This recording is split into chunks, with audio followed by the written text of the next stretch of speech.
आज सुबह मेरे वचन का जो शीर्षक है और मैं आज इस वचन के साथ इस श्रृंखला को समाप्त करूंगी और ये कहती है मुझ में बने रहो।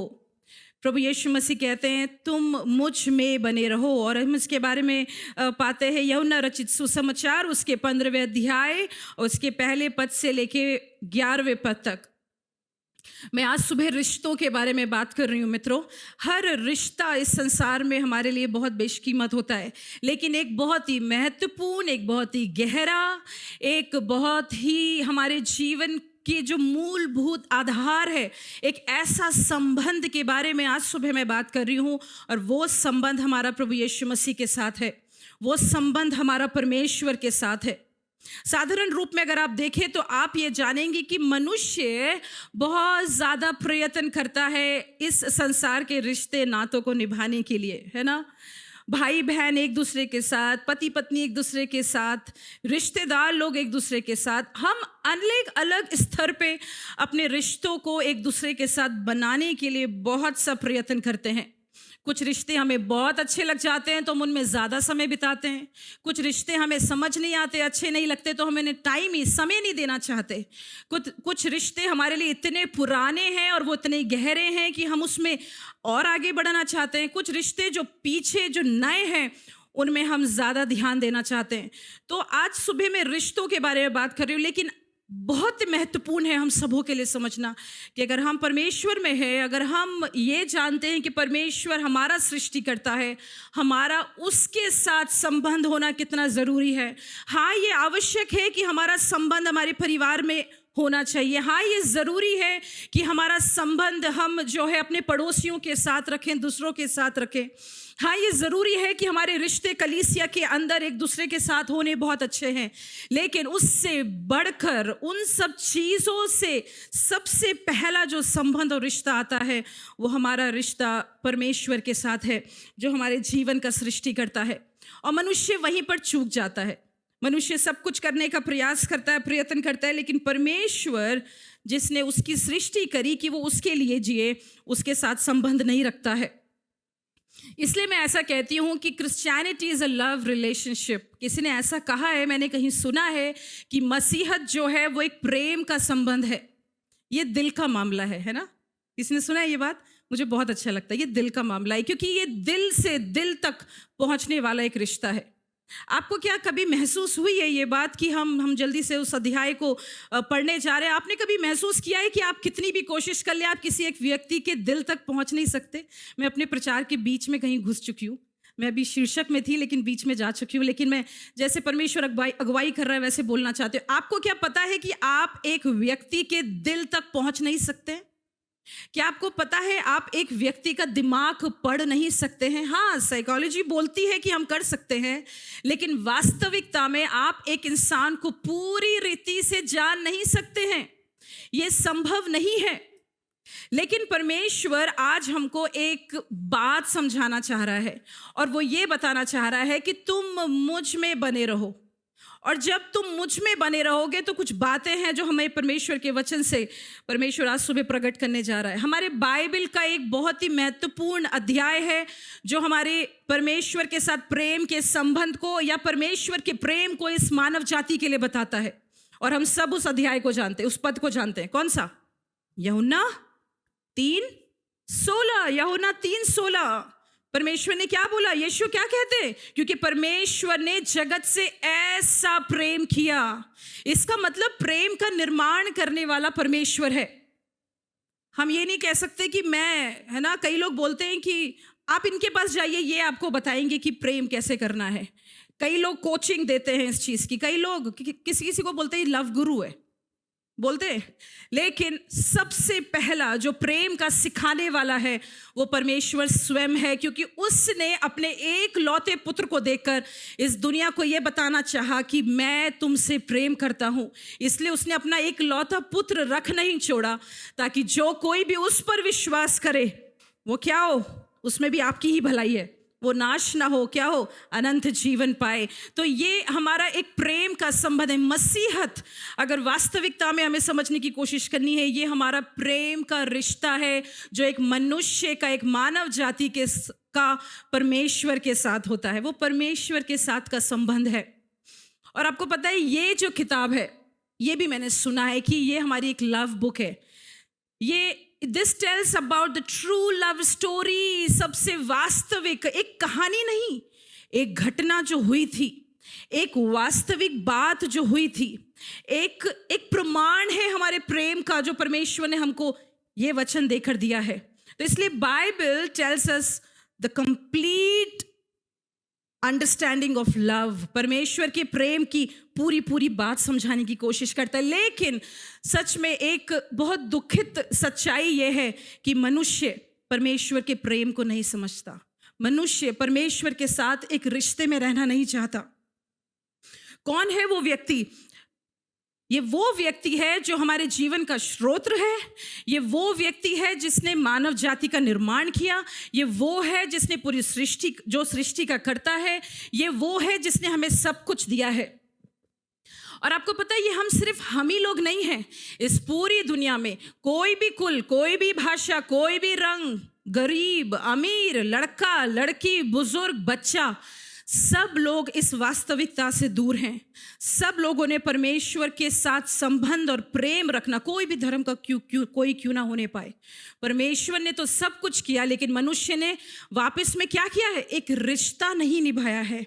और आज सुबह मेरा परमेश्वर ने मुझे अगुवाई करी कि मैं इस वचन की ओर आपका ध्यान लेकर चलूं, जहां पर प्रभु यीशु मसीह अपने चेलों से कुछ कह रहे हैं। उनको चिंता है एक बात की, वो बार बार इस बात को दोहरा रहे हैं। और जो हम यूहन्ना रचित सुसमाचार के 15वें अध्याय के पहले पद से लेके 11वें पद में पाते हैं, यहाँ पर प्रभु यीशु मसीह अपनी चिंता दिखा रहे हैं। और क्या कह रहे हैं? कह रहे हैं तुम मुझ में बने रहो। तुम क्या है? मुझ में बने रहो, मुझ में बने रहो। आइए मिलकर इस अध्याय को पढ़ना शुरू करें। पहले पद से लेके 11वें पद तक हम सब मिलकर पढ़ने जा रहे हैं। स्क्रीन पे नहीं आएगा, लेकिन आप लोग के पास बाइबलें हैं। आइए मिलकर पढ़ना शुरू करें। सच्ची दाखलता मैं हूं और मेरा पिता किसान है। जो डाली मुझ में है और नहीं फलती, वह उसे काट डालता है, और जो फलती है वो उसे छांटता है ताकि और फले। तुम जो उस वचन के कारण जो मैंने तुमसे कहा था शुद्ध हो। तुम मुझ में बने रहो और मैं तुम में। जैसे डाली यदि दाखलता में बनी न रहे तो अपने आप से फल नहीं सकती, वैसे तुम भी यदि मुझ में बने ना रहो तो फलोगे नहीं या फल नहीं सकते। मैं दाखलता हूँ, तुम डालियां हो। जो मुझ में बना रहता है और मैं उसमें, वो बहुत फल लाता है, क्योंकि मुझसे अलग होकर तुम कुछ नहीं कर सकते। यदि कोई मुझ में बना ना रहे तो वो डाली उस समान है जो फेंक दिया जाता और सूख जाता है, और लोग उन्हें बटोर कर आग में झोंक देते हैं और वे जल जाती हैं। यदि तुम मुझ में बने रहो और मेरा वचन तुम में बना रहे तो जो कुछ तुम मांगोगे वो तुम्हें मिल जाएगा। मेरे पिता की महिमा इससे होती है कि तुम बहुत सफल लाओ। तब ही तुम मेरे चेले ठहरोगे। जैसे पिता ने मुझसे प्रेम रखा वैसे तुम भी प्रेम रखो। मेरे प्रेम में बने रहो। यदि तुम मेरी आज्ञाओं को मानते हो, जो मेरे प्रेम में बने रहोगे, जैसे कि मैंने अपने पिता की आज्ञा को माना है और उसके प्रेम में बना रहता हूँ। मैंने ये बातें तुमसे इसीलिए कही हैं कि मेरा प्रेम तुम में बना रहे और तुम्हारा आनंद पूरा हो जाए। आमेन। परमेश्वर के वचन के पढ़े और सुने जाने पर आज सुबह आशीष होने पाए। इसकी छोटी सी पृष्ठभूमि बताना चाहूंगी। यहाँ प्रभु यीशु मसीह अपने चेलों से बातें कर रहे हैं, और ये वो समय है जब प्रभु यीशु मसीह इस पृथ्वी में अपने अंतिम दिनों में आ चुके हैं, और उनको एक बहुत ही भयानक क्रूस की मृत्यु सहनी है। इससे पहले प्रभु यीशु मसीह संसार को छोड़कर जाए, वो अपने चेलों के साथ बैठकर बातें कर रहे हैं। वो उन्हें समझाना चाह रहे हैं, वो उनसे कहना चाह रहे हैं, सुनो मैं जा रहा हूँ, लेकिन तुम्हारे आगे एक बहुत बड़ा कार्य है, एक बहुत बड़ी सेवा है जो मैंने रखी है, और तुमको उसको बखूबी निभाना है। तुमको उसको बहुत अच्छे से आगे लेकर चलना है। और प्रभु यीशु मसीह उनसे कहने चाह रहे हैं कि तुम जो कुछ भी करोगे इस सेवा में वो उसको तुमको मुझ में बने रहकर ही तुम कर पाओगे। तो अगर आप देखोगे बार बार चौथे पद में, पांचवें पद में, सातवें पद में प्रभु यीशु मसीह बार बार अपने चेलों से बार बार उन्हें याद दिला रहे हैं, तुम मुझ में बने रहो और मैं तुम में बना रहूंगा, तुम मेरे लिए रहो और मैं तुम्हारे लिए रहूंगा। क्यों वो ऐसा कहते हैं? क्योंकि एक जो दाखलता है, जो प्रभु यीशु मसीह है, वो जो दाखलता, पुराने नियम में इजराइलियों को दाखलता कहा जाता था। इजराइली लोग वाइन कहे गए हैं। पुराने नियम में ज़्यादातर जगहों में आप पाओगे कि इजराइलियों को वाइन या दाखलता का नाम दिया गया। इतना तक कि मंदिर और आराधनालयों के जो दरवाजे होते थे, उन दरवाजों में सोने के अंगूर लटके होते थे, दाख की बारियां लगी होती थी, और वो ये दिखाता था कि जो इजराइली लोग हैं वो क्या हैं? दाखलता हैं। इजराइली लोग दाखलता हैं। तो लोगों का, और विशेषकर इन इन इन ये जो चेले थे प्रभु यीशु मसीह का, इनका भरोसा, इनकी समझ यही थी। क्या समझ थी? कि इजराइल क्या है? दाखलता है। लेकिन यीशु यहाँ 15वें अध्याय के पहले पद में कहते हैं, सच्ची दाखलता मैं हूं। यीशु मसीह नए नियम में कह रहे, मैं हूं वो दाखलता। अभी तक तो तुम पुराने नियम की समझ से ये समझते थे कि इजराइल दाखलता है, लेकिन अब नए नियम के अनुसार तुम्हें यह समझना है कि मैं दाखलता ही नहीं हूं, लेकिन मैं सच्ची दाखलता हूं। क्या आपको पता है प्रभु यीशु मसीह सच्चा है? वो झूठ नहीं बोलता, वो धोखा नहीं देता, वो कभी छोड़ता नहीं है, उसके अंदर धोखेबाजी नहीं है, वो कभी गद्दारी नहीं करता, क्योंकि हमारा प्रभु यीशु मसीह सच्चा है। इसलिए वो अपने लिए अपने आप ही कह रहा है। 7 जगहों में प्रभु यीशु मसीह ने अपने लिए कहा, मैं हूं, मैं ये हूं, मैं ये हूं। ये 7वीं और आखिरी बात प्रभु यीशु मसीह कह रहे हैं अपने चेलों से, सुनो, सच्ची दाखलता मैं हूं। तो हम ये पाते हैं कि यहाँ पर प्रभु यीशु मसीह कह रहे हैं कि तुमने मुझ पर भरोसा रखना है, क्योंकि प्रभु यीशु मसीह दाखलता है। और आगे क्या लिखा है? मेरा पिता क्या है? किसान है। हिंदी बाइबल में लिखा है किसान है, लेकिन अंग्रेजी बाइबल में लिखा है कि वो माली है, वो गार्डनर है, वो देखभाल करने वाला है। तो दाखलता प्रभु यीशु मसीह है, और पिता जो है इन इन इन दाख की बारियों की देखभाल करने वाला है। और जो डालियां हैं वो कौन है? तुम वो चेले हो। प्रभु यीशु मसीह उन चेलों को बिठाकर बता रहे हैं। समझने की बात ऐसी है, ऐसा माना जाता है कि प्रभु यीशु मसीह अपने चेलों के साथ एक रास्ते से होकर गुजर रहे थे। प्राचीन इज़राइल जो है वो जगह जगह पर आप जाएंगे, अगर मुझको, मेरे भाई को, मेरे परिवार के साथ अवसर मिला था कि हम इज़राइल गए थे, हमने देखा जगह जगह पर दाख की बारियां लगी हैं, विनियर्ड्स हैं, बहुत हैं, बहुत हैं, बहुत हैं। तो शायद प्रभु यीशु मसीह अपने चेलों के साथ उस रास्ते से जा रहा है, और प्रभु यीशु मसीह हमेशा लोगों से दृष्टांतों से बात करता था। प्रभु यीशु कहने लगे, सुनो, मेरी बात सुनो, सच्ची दाखलता मैं हूं, अपनी सोच बदल लो अब। और मेरा पिता जो है वो यहाँ का किसान है, देखभाल करने वाला है, और वो चल रहा है उस रास्ते पे, और वो उनको दाख की बारी को वो दिखाकर प्रभु यीशु मसीह अपने चेलों से बात कर रहा है। और तुम वो डालियां हो, इसलिए जब मैं तुम्हें छोड़ के चला जाऊंगा तो तुमको क्या करना है? तुम्हें वो डाली बनना है जो मुझ में बनी रहेगी, और मैं तुम में बना रहूंगा। समझने की मुझे लगता है आप लोग बहुत अच्छे से कोशिश कर रहे हैं, समझ जा चुके हैं कि परमेश्वर यहाँ पर क्या अपने वचन के द्वारा हमें समझा रहे हैं, प्रभु यीशु मसीह के द्वारा। लेकिन एक बात है, जब हम प्रभु यीशु मसीह में बने रहना चाहते हैं, हमारे रिश्तों की आज सुबह मैं बात कर रही हूँ, एक विश्वासी होकर जब हम प्रभु यीशु मसीह में बने रहना चाहते हैं, बहुत सी बाधाएं हैं जो आती हैं। और हम लोगों को ये समझना है कि वो जो डाली है वो दाखलता है, जो उसका माध्यम है, जो उसका साधन है कि वो उसको पोषण देता है। इसका मतलब प्रभु यीशु मसीह हमको पोषण देता है, वो हमारी एक डाली को दाखलता है जो पोषण देती है ताकि वो और फले, ताकि वो और बढ़े। और उसको देखभाल करने वाला, काटने छाटने वाला कौन है?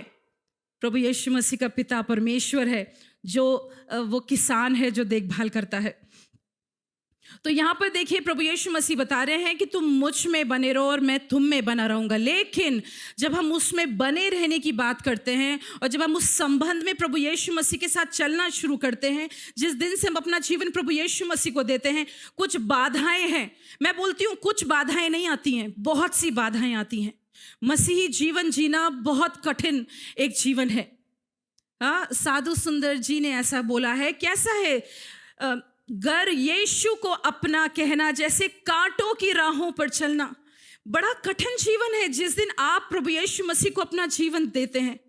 लेकिन बाइबल में बहुत सी जगहों में लोगों के जीवनों के द्वारा हम पाते हैं कि बहुत सी बाधाएं थी। लेकिन आज सुबह इस यूहन्ना रचित सुसमाचार के 15वें अध्याय से कुछ बाधाओं को आपके सामने रखना चाहती हूँ जल्दी से। सबसे पहली बाधा, जब हम परमेश्वर में बने रहना चाहते हैं, जब हम उसके साथ संबंध में रहना चाहते हैं, जब डाली दाखलता में बनी रहना चाहती है या किन्हीं किन्हीं कारणों के कारण उस संबंध से अलग हो जाती है, तो क्या होता है? सबसे पहली बात, हम निष्फल हो जाते हैं। हमारे जीवन में हम बहुत कुछ कर तो रहे होते हैं लेकिन हम फलवंत नहीं होते हैं। शायद हम कहते हैं हमारे पास धन संपत्ति है, हमारे पास हमारी पढ़ाई लिखाई है, हमारे पास एक पृष्ठभूमि है, हम बहुत सी चीज़ों पर अपना भरोसा रखते हैं। लेकिन मैं बताना चाहती हूँ, जब हम परमेश्वर में, जब हम यीशु मसीह के साथ एक रिश्ते में बने नहीं रहते, हमारा जीवन निष्फल हो जाता है।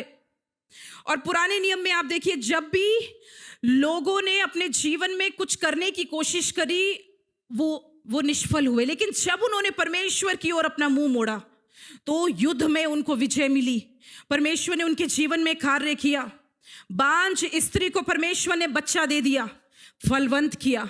तो इसीलिए जब हम उसमें बने नहीं रहते, हमारे पास शायद बहुत कुछ होगा, लोग हमको देखकर बोलेंगे अरे इसके पास कितना है, लेकिन वो फलवंत नहीं है। आशीष है, वो दिखती तो हैं।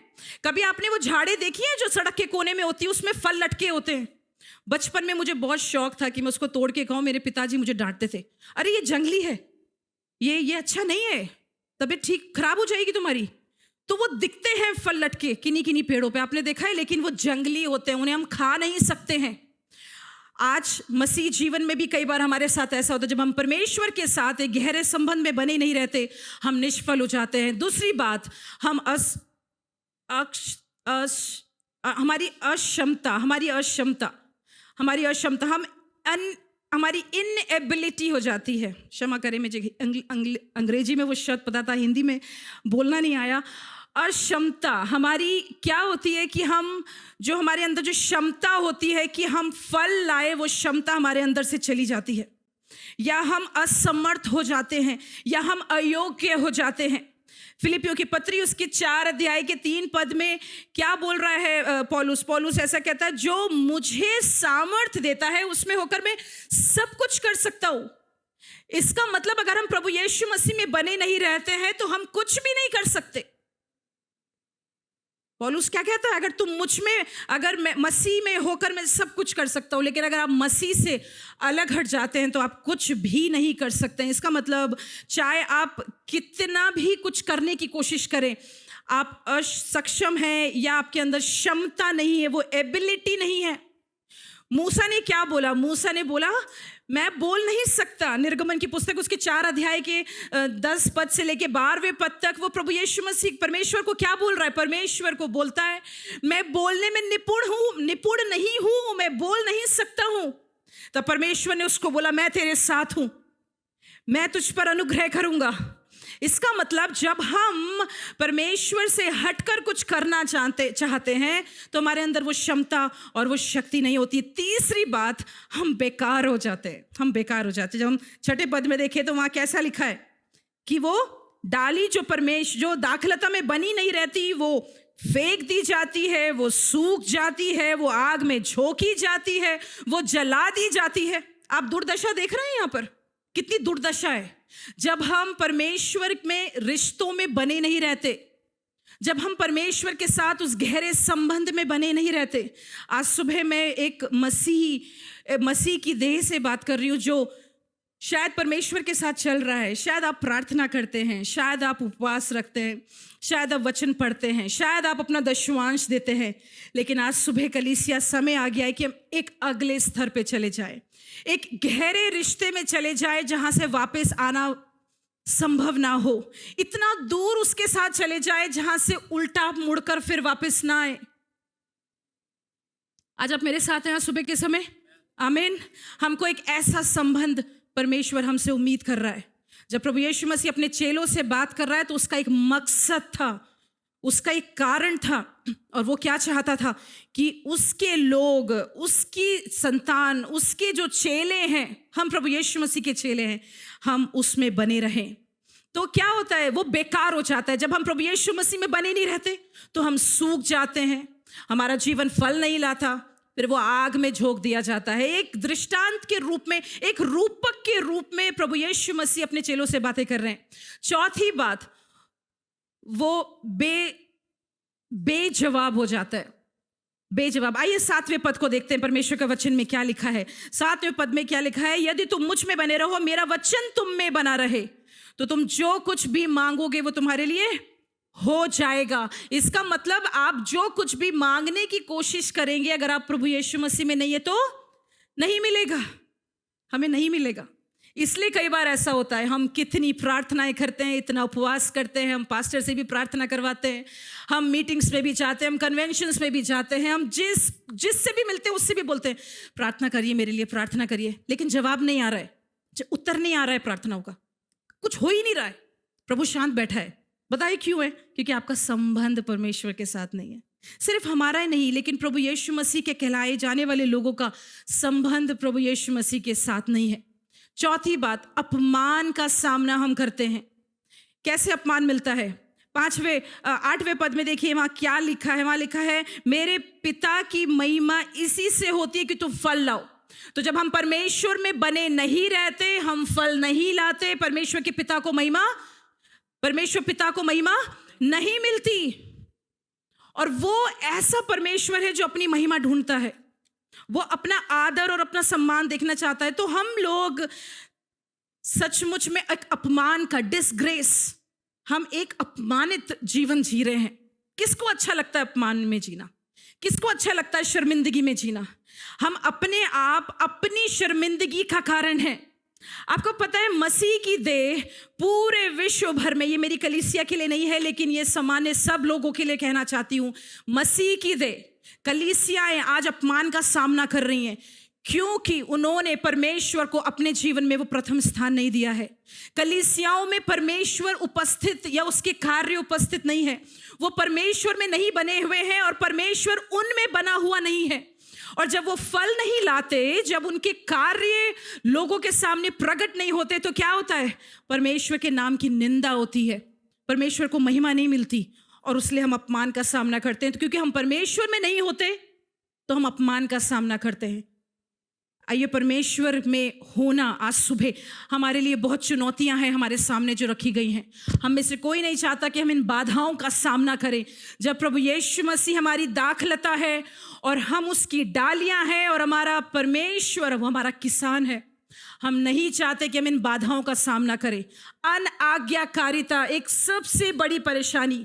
इजरायली लोगों ने अपने जीवन में इतना बुरा समय बिताया, इतना बुरा समय, वो रो रहे थे, चिल्ला रहे थे, चीख रहे थे, क्योंकि उन्होंने परमेश्वर के मार्गों से हटकर कार्य किया। वो परमेश्वर के प्रति अनाज्ञाकारी थे। इसलिए परमेश्वर का वचन जो है हमें वचन में समझा रहा है कि क्या करना है। अगर तुम मुझसे प्रेम करते तो मेरी आज्ञाओं को मानो। ये बहुत मुश्किल होता है, लेकिन आप ये देखिए कि जब ये बाधाएं हमारे सामने हैं, हम आज सुबह क्या कर सकते हैं कि हम इन बाधाओं को पार कर सके। आइए कुछ बरकतों को देखें जो परमेश्वर हमें देना चाहता है। मुझे पता है मैंने एक उर्दू शब्द इस्तेमाल किया है यहाँ पर, लेकिन मैं वो ब शब्द को लेकर आना चाहती थी। इसलिए मैंने हमारी जो बाधाएं हैं और हमारी जो बरकतें हैं जो हमें यूहन्ना रचित सुसमाचार के 15वें अध्याय में मिलती हैं, उनको आपके सामने रखना चाहती थी। सबसे पहली बरकत जो हमको परमेश्वर देता है अपने वचन में, वो ये है कि वो हम में बना रहता है। पुराने नियम में परमेश्वर मंदिरों में बसता था। परमेश्वर की उपस्थिति मंदिर में, आराधनालयों में होती थी, और सिर्फ जो महापवित्र स्थान था वहां सिर्फ याजक लोग जा सकते थे। लेकिन नए नियम में आप और मैं परमेश्वर का मंदिर हैं, इसलिए परमेश्वर की उपस्थिति आपके अंदर वास करना चाहती है। हम में से कितने लोग कभी इस बात को समझ पाते हैं कि नहीं समझ पाते कि वो संबंध हमारा परमेश्वर कैसा चाहता है। हमारा शायद हमारे बेटे के साथ संबंध होता है, एक बहन का भाई के साथ होता है, एक पति का पत्नी के साथ, लेकिन वो हमारे अंदर रह नहीं सकते। इसलिए मैंने आपको पहले बोला, हमारा दिमाग कोई समझ नहीं सकता, मेरे दिल में क्या चल रहा है वो कोई जान नहीं सकता, क्योंकि वो मेरे अंदर इंसान नहीं रहता। ना मैं आपका दिमाग जान सकती हूँ, क्योंकि मैं आपके अंदर नहीं रहती। सिर्फ एक ऐसा व्यक्ति है इस पृथ्वी पे जो आपके अंदर रह सकता है। अगर आप प्रभु यीशु मसीह की संतान हैं तो आपके अंदर प्रभु यीशु मसीह रहेगा। एक दुष्ट आत्मा और एक पवित्र आत्मा, दो चीजें हैं हमारे अंदर। हमने किसको जगह दी है? क्या वो दुष्ट के कार्य हैं जो हमारे अंदर वास करते हैं, या वो पवित्र प्रभु यीशु मसीह की आत्मा है जो हमारे अंदर कार्य करती है? इसीलिए पुराने नियम में मंदिरों में परमेश्वर की उपस्थिति वास करती थी। नए नियम में आप परमेश्वर के मंदिर हैं, परमेश्वर की उपस्थिति आपके अंदर वास करती है। इसलिए पहला मेरा जो एक बरकत है जो परमेश्वर अपने लोगों को देता है वो ये है कि वो हमारे अंदर बना रहता है। दूसरी बात, आप फल लाते हैं, आप फलवंत हो जाते हैं। आपके फल जो है वो लोगों को दिखाई देते हैं।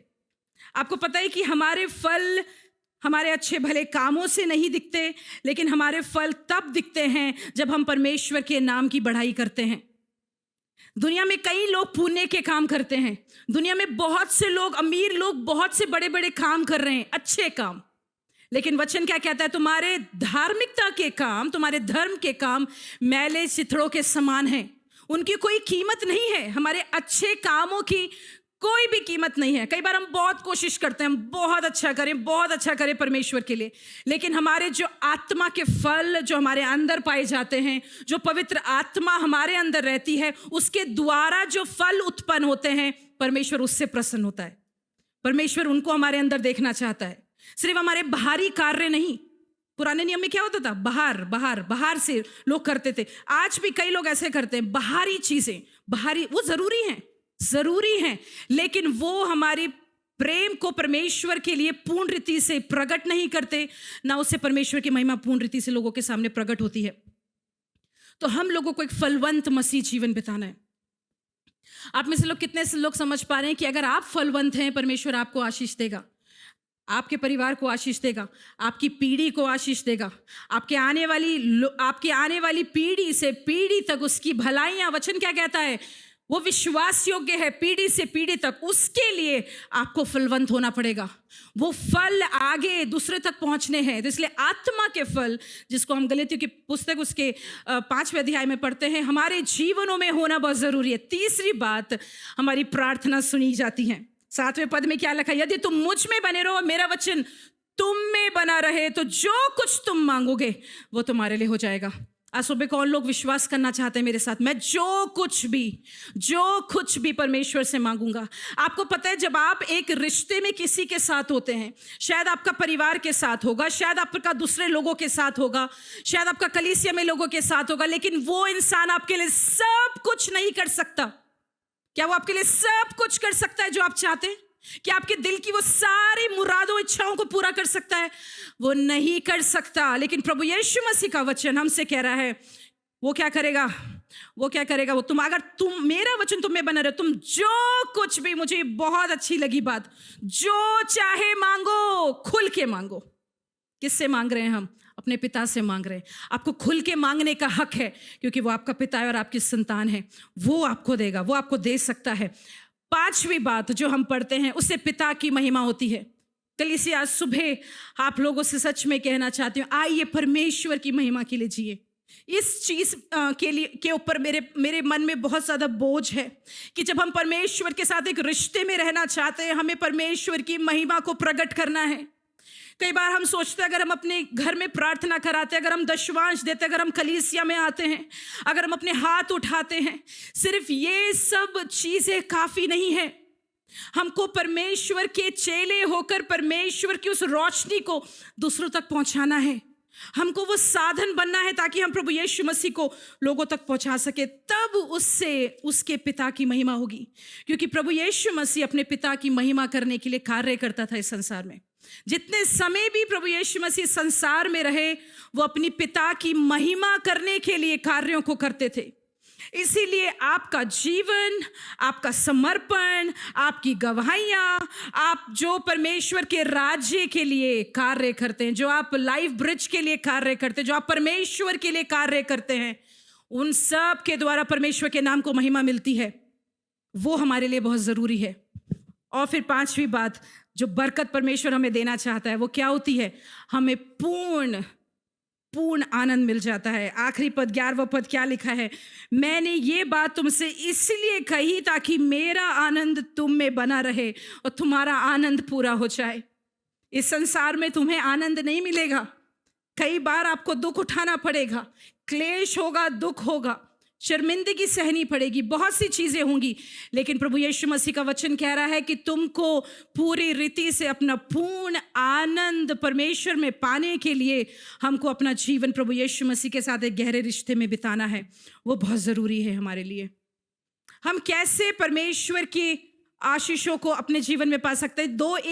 एक चित्र था जिसने मुझे बहुत छुआ। जब हम परमेश्वर में नहीं होते, देखिए 6ठे पद में क्या लिखा है? जब हम परमेश्वर में नहीं होते, जब हम उस रिश्ते में उस यीशु के साथ नहीं होते, क्या होता है? बाधाएं हमारे जीवन में होती हैं। वो सारा सूखापन है। उन डालियों में कोई जान नहीं है। लेकिन जब हम प्रभु यीशु मसीह में होते हैं तो हम फल लाते हैं, हम फलवंत हो जाते हैं। आप देख रहे हैं उसे कि वो जलाई जाएगी, वो सूख जाती है, वो फेंकी जाती है और उसमें कोई जान नहीं होती। लेकिन जब हम प्रभु यीशु मसीह में होते हैं तो हम फलवंत हो जाते हैं। कुछ बातें हैं जो आखिरी में आपसे कहना चाहती हूँ। बाधाओं से जीतकर बरकतों में जीने का रास्ता। बाधाएं तो बहुत हैं, हमने बहुत सी बाधाएं देखी, लेकिन वो कौन सी बरकतें हैं जिसमें हम जी सकते हैं? मैंने ये चीज़ अपने सामने ला के रखी थी और आज सुबह प्रार्थना के दौरान प्रभु ने मुझे स्मरण दिलाया। जरा कल्पना करें कि ये वो डाली है और ये वो दाखलता है, और ये दाखलता है और ये डाली है। और प्रभु यीशु मसीह का वचन कह रहा है, अगर तुम मुझ में बने ना रहो, अगर तुम मुझ में बने ना रहो तो तुम फल नहीं लाओगे। इसका मतलब अगर अब ये उस पेड़ में जिसमें लगी थी, अब वहाँ से टूट कर मैं इसको यहाँ ले आई, क्या ये फल सकती है? हाँ, ये दिख तो अच्छी रही है, शायद इसमें पत्ते भी बहुत हरे दिख रहे हैं। हमारे जीवन में ऐसा ही है मित्रों, हम लोग दिखते शायद बाहर से बहुत अच्छा है। ये वचन पहले मेरे लिए, मुझे पास्टर जॉबिन की वो बात बहुत अच्छी लगती है। अपने हर प्रचार में वो कहना चाहते हैं, ये वचन पहले मेरे लिए है तब आपके लिए है। आज सुबह मैं चुनौती को लेना चाहती हूँ। कई बार हम लोग बाहर से बहुत अच्छे दिख रहे हैं, लेकिन अंदर से हम सूख रहे हैं, अंदर से हम खोखले हो चुके हैं, अंदर से हम बेजान हैं, अंदर से हमारे अंदर खूबसूरती नहीं है, हम बदसूरत हो चुके हैं। लेकिन बाहर से क्या दिख रहा है? ये मैं इसको एक गमले में डाल दूंगी, कितना खूबसूरत है, कितना अच्छा दिख रहा है, ये घर में सजाने के लिए कितना अच्छा है। लेकिन आपको पता है क्या है? ये जड़ से अलग हो चुका है, ये पेड़ से अलग हो चुका है। अब ये अब किसी काम का नहीं रहा। 5 दिन, 10 दिन, 15 दिन, 1 महीने में ये सूख जाएगा और फेंक दिया जाएगा और आग में झोंका जाएगा, क्योंकि वो किस काम का नहीं है। आज सुबह हमें चुनौती लेनी है, कैसे हम इन बाधाओं से लड़ सकते हैं, कैसे इन बाधाओं से हमें जीतकर हमें उन बरकतों की ओर बढ़ना है और उनको जीना है। सबसे पहली बात, परमेश्वर के वचन में बढ़ना सीखे। 3 पद में लिखा है, तुम जो उस वचन के कारण जो मैंने तुमसे कहा था शुद्ध हो। उस वचन के कारण जो मैंने तुमसे कहा था, प्रभु यीशु मसीह का वचन। कई बार हम मनुष्य के वचन पे, मनुष्य की बातों पे बहुत भरोसा करते हैं ना, है ना? हम कितने आसानी से उनकी बातों पे ट्रस्ट करने लगते हैं, है? कोई हमसे कहता है तुम मत चिंता करो, मैं हूं तुम्हारे साथ, तो करके तो देखो, मैं हूं। और जब आप पड़ जाते हैं उस परिस्थिति में, आपके पीछे कोई नहीं होता। कलीसिया, आज सुबह प्रभु यीशु मसीह हमसे कहना चाह रहा है, आज सुबह ऐसी मित्रता, ऐसे लोग, ऐसी वो बातें जिसमें आप बहुत भरोसा रख रहे हैं, उससे हटकर प्रभु यीशु मसीह के वचन पे भरोसा करना शुरू करें। Rely, trust on his word, उसके वचन पे भरोसा करें और उसके अनुसार जीना शुरू करें। दूसरी बात, हमको बहुत नम्रता, दीनता से रहना है। पता है क्यों रहना है? कि प्रभु यीशु मसीह कह रहे हैं अपने चेलों से, तुम मेरे बिना कुछ नहीं कर सकते। आज सुबह आप कुछ भी हासिल नहीं करेंगे अगर आप प्रभु यीशु मसीह से अलग होकर कुछ करने की कोशिश करेंगे अपने जीवन में। आपके करियर के लिए, आपके बच्चों के जीवन के लिए, आपकी नौकरी के लिए, आपके परिवार के लिए, आपकी कुछ खरीदारी के लिए, आपके व्यापार के लिए, अगर आप कुछ भी परमेश्वर की उपस्थिति या उस रिश्ते से हट कर करने की कोशिश करेंगे, आप कुछ नहीं कर पाएंगे। इसलिए हमको नम्रता, दीनता से, प्रभु यीशु मसीह का वचन कहता है, उसके अद्भुत हाथों के नीचे दीनता से रहना, तब वो तुझे उचित समय पे उठाएगा। आज सुबह आइए, उसके हाथ के नीचे दीनता से चले जाएं और उससे बोले, प्रभु मैं सच में तेरे बिना कुछ नहीं कर सकता। तो मुझसे अलग होकर, प्रभु यीशु कह रहे हैं, जैसे ये डाली उस पेड़ से अलग होकर कुछ नहीं कर सकती, वैसे हम कुछ नहीं कर सकते। तीसरी बात, हमको हमेशा अलर्ट रहना है, सचेत रहना है।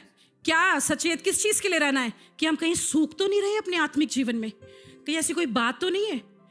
क्या प्रभु मेरी प्रार्थना सुन रहा है? क्या पवित्र आत्मा का काम मेरे अंदर हो रहा है? क्या परमेश्वर के पवित्र आत्मा के फल मेरे अंदर से दिखाई दे रहे हैं? क्या मैं जब कलीसिया जा रहा हूं, प्रभु मुझे आशीष दे रहा है? क्या मेरे पीठ के पीछे परमेश्वर अद्भुत कार्य कर रहा है? हमको अपनी आंखें खोलनी है। अगर नहीं हो रहा है ऐसे, आइए अपने रिश्ते को परमेश्वर के साथ एक बार जांचने की कोशिश करें। प्रभु मैं कहाँ तुझसे दूर हट गया? क्या मैंने ऐसा कर दिया जो तेरे साथ ठीक नहीं है? उस चीज़ के लिए हमें ध्यान रखना है, क्योंकि पता है क्या है, हमको यहाँ पर बहुत ध्यान रखना है। ये वाला जो हिस्सा है ये बहुत ज़रूरी है एक विश्वासी के लिए, क्योंकि वो आग में झोंका जाएगा। मतलब एक अनंत काल की आग, एक ऐसा जीवन जो कभी भी बना नहीं रहेगा, एक ऐसा जीवन जो समाप्त हो जाएगा। अगर हमको बाधाओं से जीतकर बरकतों की ओर जीना है, तो हम लोगों को क्या करना है? हमको प्रार्थना करनी है। हमेशा प्रार्थना प्रार्थना प्रार्थना में लगे रहे, दूसरों से प्रार्थना ना कराएं। बहुत अच्छा है अगर आप कराते हैं, मैं भी कराती हूँ। मैं पिछले पूरे हफ्ते सबसे बोलती, मेरे लिए प्रार्थना करिए, मेरे लिए प्रार्थना करिए। हमें दूसरों से प्रार्थना करानी, लेकिन एक पिता है आपका जो आपका इंतजार कर रहा है कि आप उससे बातें तो करो। प्रभु यीशु मसीह का वचन क्या कह रहा है? तू मुझसे मांग और मैं तुझे दूंगा, तू मेरे निकट आ और मैं तेरे निकट आऊंगा। इसलिए बहुत जरूरी कि हम उससे मांगे, उससे मांगे। पांचवी बात, हमें उसका चेला बनना है। जब हम उसके चेले बनते हैं और जब हम वो कार्य करते हैं जो परमेश्वर हमारे लिए करता है, तब क्या होता है? हम बरकतों को अनुभव करते हैं, क्योंकि फिर हम अपने लिए नहीं जीते। पौलुस क्या कहता है? मैं अब अपना नहीं रहा, लेकिन अब मैं किसका हो गया हूं? मसीह का हो गया हूं। तो जब हम ऐसे करते हैं, हम मसीह में अपना जीवन बिताना शुरू करते हैं, हम उसकी रोशनी को अपने जीवन से चमकाते हैं। छठी बात जो जिसको मैं छोड़कर जाना नहीं चाहती आज सुबह, जिसमें परमेश्वर ने मुझे पिछले पूरे हफ्ते बहुत ज़्यादा समय बिताने का अनुग्रह दिया। और सातवीं बात बोलना चाहूँगी कि हमको परमेश्वर के आज्ञाओं का पालन करना है। कलीसिया आज सुबह अगर हमें परमेश्वर में बने रहना है तो हमें उसकी आज्ञा का पालन करना है। आपने कभी अपने जीवन में अनुभव किया है जिससे हम प्रेम करते हैं, हम उसका कहना मानने की कोशिश करते हैं? सोचा है कभी आपने? अगर वो हमसे कहते हैं, सुनो दोपहर में अभी धूप हो रही है, जाना मत बाहर, हम क्या करते हैं? हम इंतज़ार करते हैं, क्योंकि मेरे पापा ने मुझसे ऐसा कहा है, मेरी मम्मी ने मुझसे कहा है, मेरे हस्बैंड ने मुझसे कहा है।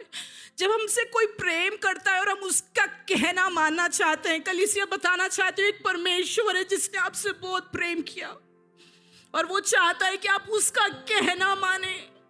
परमेश्वर के वचन में सारी आशीषें भरी पड़ी हैं, लेकिन हम उन आशीषों में चल और जी नहीं रहे हैं, क्योंकि हम उसमें बने नहीं रहते।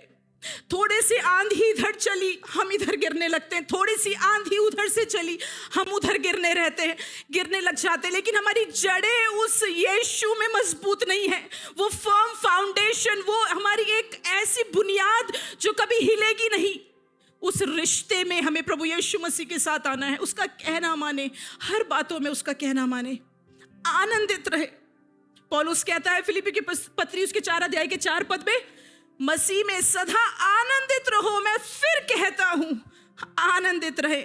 चाहे पैसे हैं, चाहे नहीं है, चाहे घटी है, चाहे बीमारी है, चाहे दुख है, चाहे तनाव है, चाहे निंदा है, चाहे बुराई है, उस यीशु में हमेशा बने रहे। और छठी बात बोलकर जल्दी से हम लोग प्रार्थना करने जा रहे हैं। और एक गीत है जो परमेश्वर मुझे पिछले कुछ दिनों से बार बार स्मरण दिला रहा था, आज सुबह हम उस गीत को भी गाने जा रहे हैं।